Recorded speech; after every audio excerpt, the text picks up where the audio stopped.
Hi, this is Gayle with BERNINA of Naperville, and welcome to our rainforest.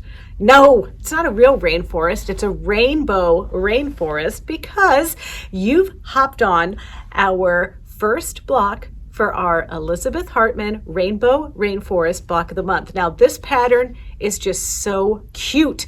I just can't wait to cut in to these fabrics from this kit every month. So that's right. There's a kit that you can purchase from us at BERNINAofNaperville.com. It is the Rainbow Rainforest Kit, and that kit is going to give you enrollment into our YouTube series. So this YouTube series is basically, the videos are free, but if you want to make it, you got to buy the pattern, which comes in the kit, and you're going to want all of the fabrics to go with it. And we're going to have a handout every month that you'll be able to download just with some extra tips and things like that. So like I said, there's 9 blocks to this quilt. So there's the capybara, there's the pink dolphin, there's a sloth, there's a toucan, an armadillo, a jaguar, a squirrel monkey, a tapir, and a caiman with a little butterfly. So you're going to be so excited to make each one of these. But let's focus on the capybara and some general supplies that we're going to need for this quilt. So in the quilt kit, you're going to get all the supplies that you need for the quilt top, the sashing and binding. We're using Aurifil 50 weight thread in white, but any neutral thread's going to do. That does not come in the kit. You're going to need a universal needle for piecing. A size 80 is perfectly fine. And you're going to need a sewing machine with a 1/4 inch patchwork foot. Now, I'm using the Bernina 880 Plus in most of these snippets that you're seeing, and I'm using a 37D foot. Now, I have to tell you, we're a little bit spoiled here at BERNINA of Naperville because we have the Laura Star ironing systems, but I can't tell you how awesome these things are to press your blocks nice and flat, because we're going to do some pressing where we press open and other pressing where we press to the side. You're going to need a rotary cutter mat and rulers, and I recommend sizes that are, for your rulers, that are 6 by 24, a 6.5 inch square, a 12.5 inch square, and then of course the 36 by 24 inch rotary cutting mat. And then a 45 millimeter rotary cutter should be perfectly fine.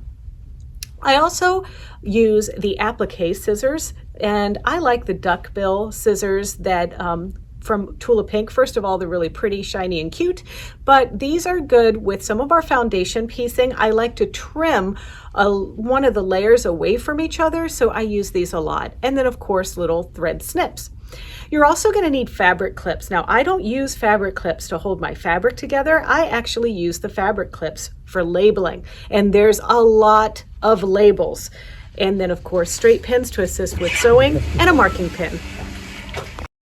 Okay, so now that we got the supplies out of the way, the next question is, what is a capybara? Well, I'll tell you.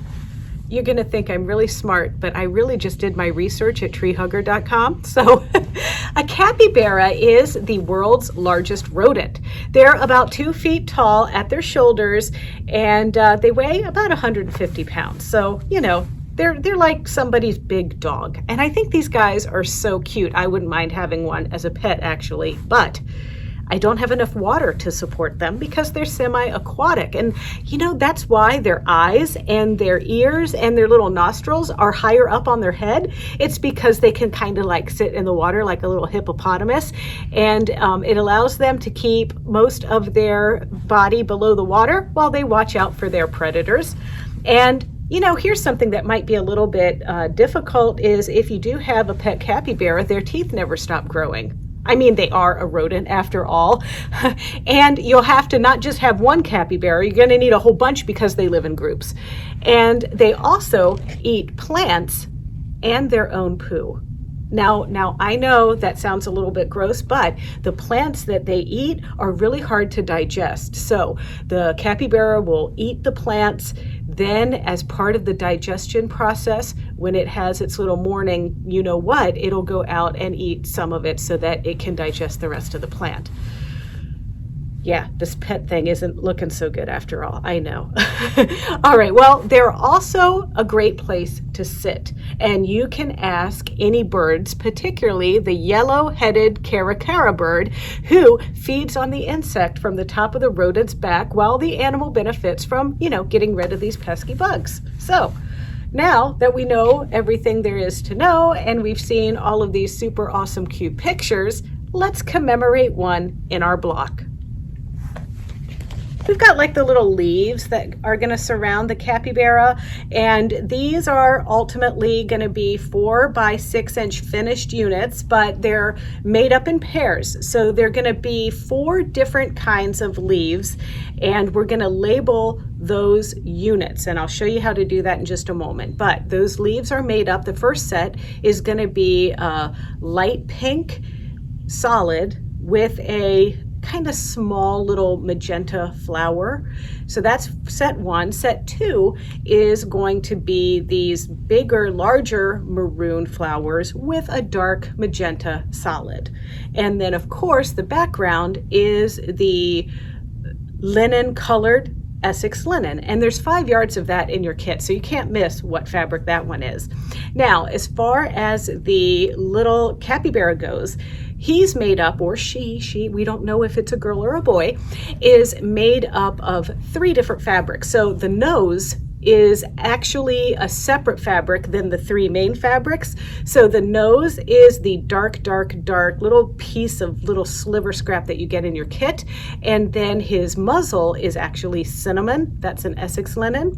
And then the main part of his face and everything, that is going to be this toasted pecan. It's a homespun.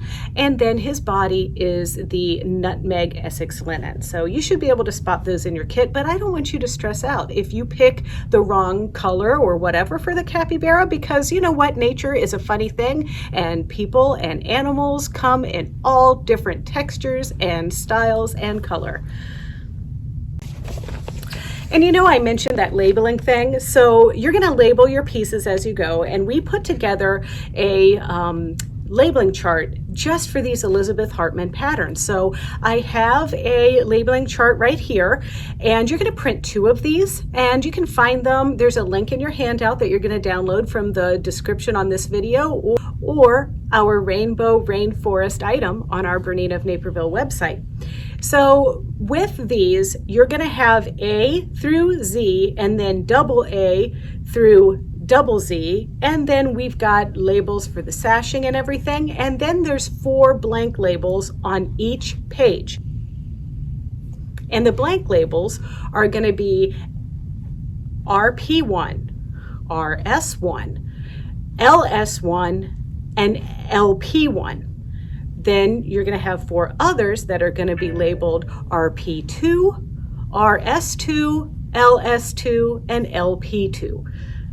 So there's 4 kinds of combinations of each of the leaves for each colorway for the leaves, and each block has 2 different colorways for their leaves. Now, once you get all of the cutting and labeling done, I actually label the leaves and have their pieces. There's A, B, C, D, and E for the leaves. So we're going to label those. Then once we sew them together, you're going to label them with those RP1, RS1, and etc.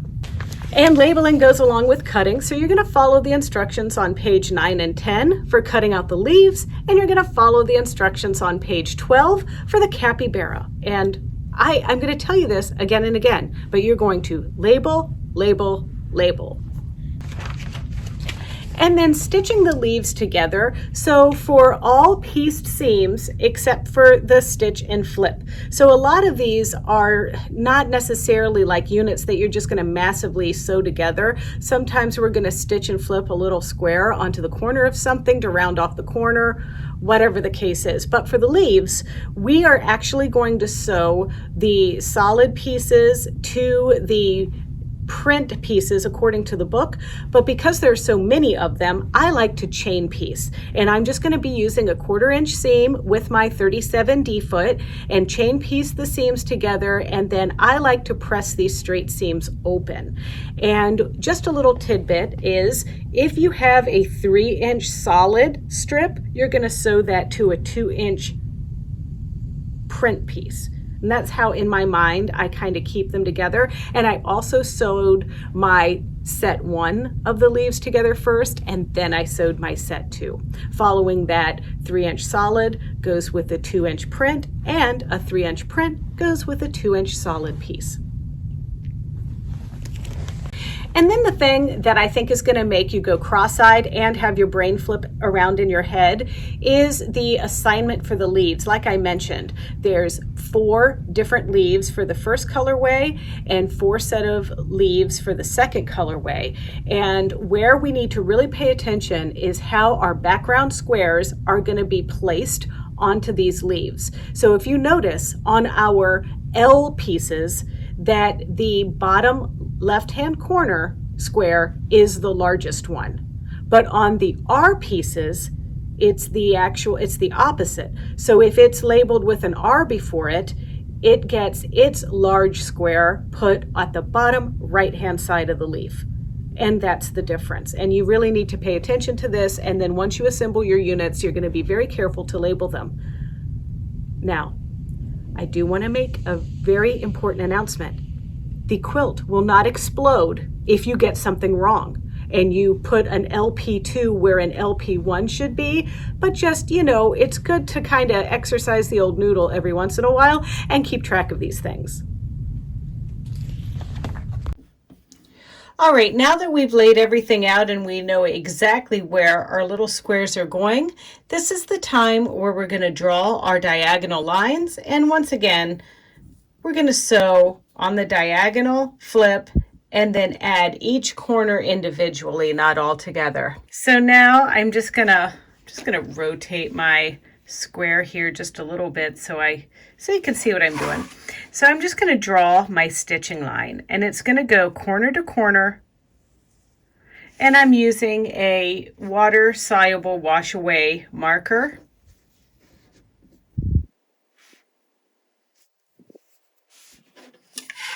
Corner to corner, just like that, and then corner to corner. So obviously these are my sewing lines. So what I'm going to do is I'm going to stitch this one on, for instance, then I'm going to trim just my light piece away, and I'm going to fold that over just like that. Then I'll come in and add this piece. So corner to corner, trim only this beige piece down and flip that one over. And then I'll need to make 11 of these units. So here is my sewn piece. You can see here I stitched following that line, and then I trimmed only the beige and I pressed it over, and I did that on all of my pieces here. You can see that? All right, so now there's only one last corner to do, and that's this one. And I'm going to stitch this one from here to here, cut and press, and then I've got 1 unit of my leaves done out of the 11. And a little bit more information on diagonal seams. The Capybara, which is on page 9, there is a lot of diagonal seams when you're sewing him together. So the leaf units are very repetitive, but the Capybara, there's all kinds of ones. And I'm not going to shout out exactly which one's specific, but they're all on page 9 and they're all labeled by figure. And in the handout that you're going to download with this video, you're going to see that I bumped out some of them to point them out to you. So just like I said, when trimming your corners away, you want to just trim that inside extra piece. But there's a little tip for figure 5. This is one where there are like 2 strips that are getting sewn together, kind of like you would sew your border or your binding strips together. That's where I cut the full 1/4 inch seam allowance off of there. So there's always an exception to the rule. Then finally on page 14, you've got the rest of the assembly instructions. So once again, 1/4 inch seams, you're going to press open your seams when you can, but if the seams are a little too thick, you're going to press to one side. And I usually press to the side that has the least amount of seams. So this block is going to measure 24.5 inches square. They're going to finish at 24, and you're just going to hang up your little capybara and admire your work. And I have to tell you, I am so proud of this. It went together so easily, and I just love it so much. And I hope that you love your capybara as much as I do. Well, if you have not signed up for this block of the month, you're going to be here with us for 9 classes. You really should. The link is going to be in the description of this video. It's like I said, there's also a link in the handout, and it's called Rainforest, and we would really like you to join us. So if you want to see other tutorials just like this one, don't forget to check out our Bernina of Naperville YouTube channel. It's pretty easy. It's youtube.com/Bernina of Naperville, and there you can like, comment, and subscribe. But until then, I'm going to be doing some research on a pink dolphin because that's what we have coming up next month. All right, see ya.